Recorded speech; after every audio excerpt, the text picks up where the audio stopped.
ধন্যবাদ।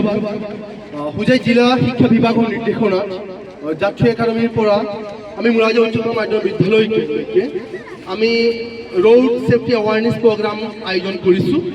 ৰাতিপুৱাৰ ভাগত সকলো ছাত্ৰ ছাত্ৰীয়ে অংশগ্ৰহণ কৰিছে, যাতে আমি হোজাই জিলাত ইতিমধ্যে বিভিন্ন ভ্ৰান্ত দ্ৰুতগতিত দুৰ্ঘটনা মানুহ পতিত হৈ পেলাই মানুহ মৃত্যুবৰণ কৰি আছে।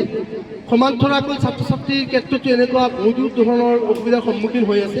সেইকাৰণে ছাত্ৰ ছাত্ৰীসকলক সজাগ কৰাৰ লগতে আৰোহীসকলক যিসকলে গাড়ী চলাওঁতে কোনো ধৰণৰ নীতি নিয়ম নামানে, মদ পান কৰি গাড়ী চলায়, দ্ৰুতগতিত গাড়ী চলায়, ট্ৰাফিক ৰুল নামানে, এই কাৰণে আমি এটা সজাগতামূলক যাত্ৰা ওলাইছিলোঁ।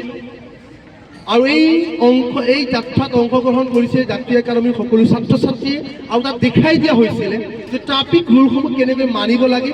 বিভিন্ন চিত্ৰাংকন প্ৰতিযোগিতা আজি আমি দিছিলোঁ এই ট্ৰাফিক ৰুলৰ ওপৰত। এওঁলোকে লিখি ইমান ধুনীয়াকৈ আৰ্ট কৰি আনিছে, আৰু তাত আমি ভালকৈ বুজাই দিছিলোঁ যে কোনটোক কেতিয়া মানিব লাগে আৰু কোনটোৰ অৰ্থ কি আছে।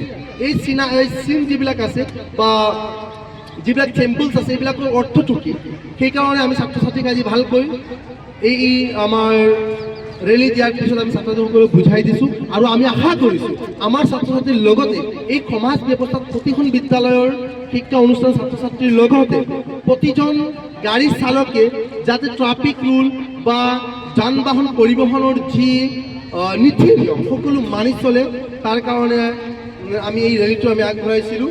গতিকে পুনৰ সকলোক মই ধন্যবাদ জ্ঞাপন কৰিছোঁ, যাতে সকলোৱে এই ক্ষেত্ৰত সজাগ সচেতন হয় আৰু যাতে দুৰ্ঘটনাত পতিত হৈ পেলাই মানুহৰ যাতে মৃত্যুবৰণ নহয়, তাৰ কাৰণে সকলো সজাগ সচেতন হৈ থাকিবৰ কাৰণে আমি আহ্বান জনাইছোঁ।